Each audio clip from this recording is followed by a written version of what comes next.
your celebration of the literary arts in Saskatchewan. I'm very pleased to welcome today Bonnie Logan.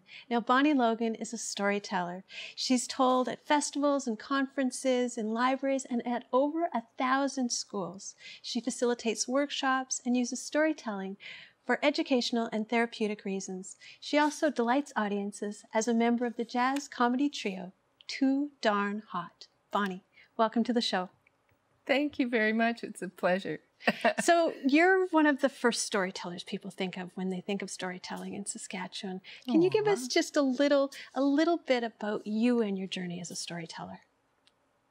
You know, I was on a tour in 1985, and it was like a Northwest Saskatchewan heritage tour with a group of people, and we had an old-time traveling band. It was like a medicine show, kind of reminiscent of 1885.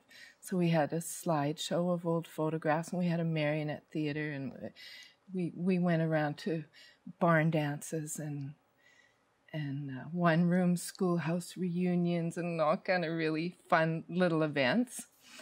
And a tour like that is a lot of work, actually. It's a lot of travel, a lot of setup and tear down. And the perk is that you get to perform. And we had 2 little girls on that tour, 8-year-old girls who weren't performing. So they were doing all the work and all the travel and then the dust and the this and the, you know, so I asked them if they'd like to tell a story with me. And of course they were so cute, and it was very successful.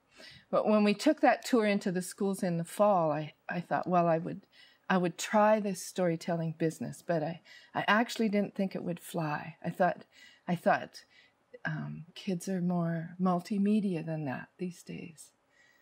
To my great surprise, it was the thing that just brought the focus right in. You could hear a pin drop, because simply everybody wants to know what's going to happen. And so then I was hooked. That was the beginning for me.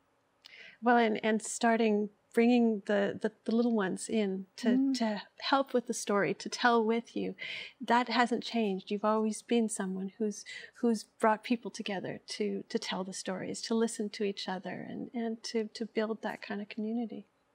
I think it's the most fun part, that there isn't a fourth wall with storytelling, that it really is the storyteller, the story and the audience, and we create that all together, and that's the most delightful, and it's full of surprises, and it keeps you on the edge of your seat.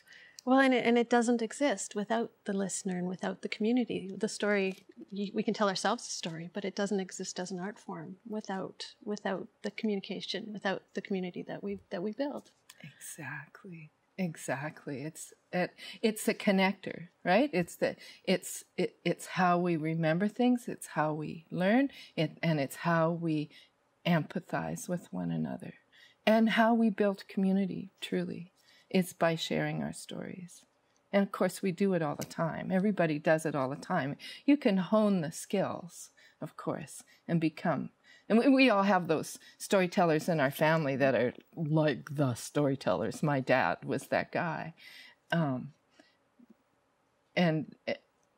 everybody can kind of learn those skills, really, and make sure those stories get told and get passed on as well. So do you have a little story that you'll share with us today? I do actually.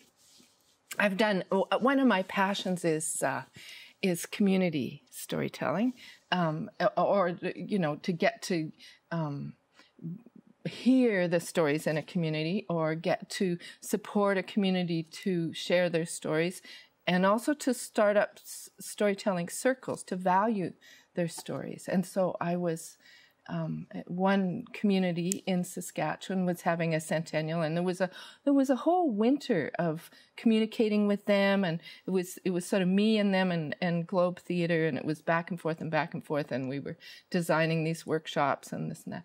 And I got to the community the night before, actually, and in the morning I went for the opening ceremonies, and the organizer came running up to me, and she said, it's just terrible. All kinds of people signed up, and they've all backed out.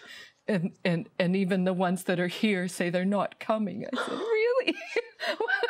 I said, well, do you mind if I get on the stage? And she said, no, that would be good.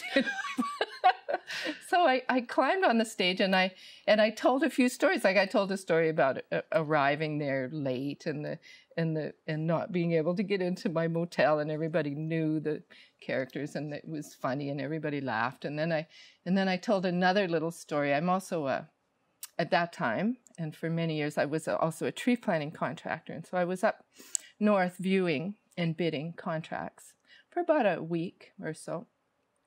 And it was late at night, and I was driving home, the company truck, and it was about midnight, and there was nobody on the highway, really, just me and the deer. And I was booting it home because I was wanting to get home.